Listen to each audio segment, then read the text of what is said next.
गतकाली जो भोट गणना है से सारा ओडिशा रे जो लोक माने परिवर्तन चाहूले ताहा सतरे परिणत होईछि। आज माँ किचकेश्वरी देवी पाखरे पूजा अर्चना करिकी माँ ठारे जो थिला मानसिक एवं जो प्रार्थना करी मु गत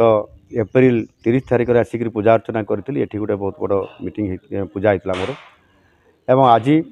मनस्कामना है माँ को प्रथम दर्शन कली प्रथम पूजा मु कली।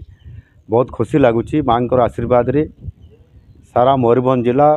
केन्दुझर जिले में विराट परिवर्तन होती ओडिशा रे मध्य डबल इंजिन सरकार जहाँ मोदी जी नारा देते ताहा आज सत होईछि। नवीन पट्टनायक सरकार दीर्घ 25 वर्षर जो कुशासन संपूर्ण भाव में साधारण लोकंकु टिकिए 25 वर्ष भितर पाइप जोगे स्वच्छ पानीय जल टिके दे पारले नाही। जो सरकार 25 वर्ष रे पीवा पानी टिके दे परिबो नाही आउ से सरकार रहिबार अधिकार भी नाही एवं लोक माने मध्य ताकू आउ ओडिशारू हटई दैछंती एवं एठी दुर्नीति भ्रष्टाचार सहित खणी माफिया माने जेभଳି भाबरे एठी लूट करले लोकंकर मौलिक समस्या पूरण करि पारले नाही। लोक अतिष्ठ हेले एवं भारतीय जनता पार्टी तार संगठन को मजबूत करी लोकंक पाखरे पहुँची गोटे परिवर्तन जो आह्वान देते डबल इंजिन सरकार जो आह्वान देते ताहा लोक ग्रहण करिसंती एवं उभय केन्दुझर आ मयूरभंज रे बहुत भल रिजल्ट होईछि। भल ए अंचल रे लोक माने परिवर्तन एठी संकेत देइछंती एवं आगामी दिन में निश्चित भाव में केन्दुझर मयूरभंज जो आदिवासी अंचल अच्छी ताहार प्रभुत्व सामग्रिक विकास हो पार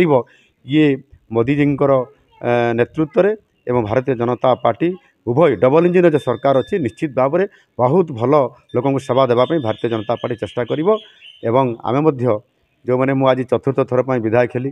निश्चित भाव में खाली केन्दुझर मयूरभंज नुह केन्दुझर मोर है जन्ममाटी एवं मयूरभंज है मोर ससुर घर एणु निश्चित भाव में केन्दुझर मयूरभंज समस्त सारा ओडिशार सामग्रिक विकास केमती हो पारिबो सेथिपाई आज गतकाली जमती मते विधानसभार हुईप हिसाब से सारा ओडिशार दायित्व दिखाई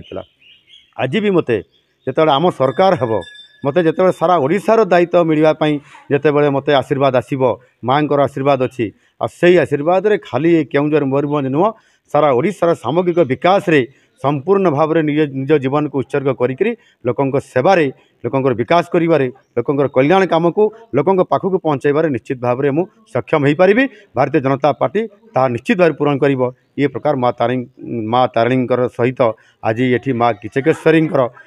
आशीर्वाद रे ता संभव हो पारिबो तांको निकट रे यही प्रार्थना मु करिछि।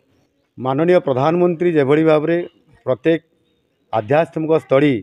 एवं जोठी पुरातन कीर्तिराजी अच्छी जोठी मंदिर अच्छी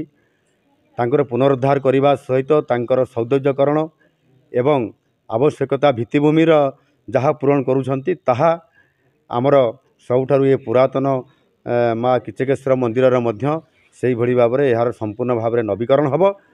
यह राज्य सरकार आगामी दिन में शपथ ग्रहण कला निश्चित भाव में प्राथमिकता देवे।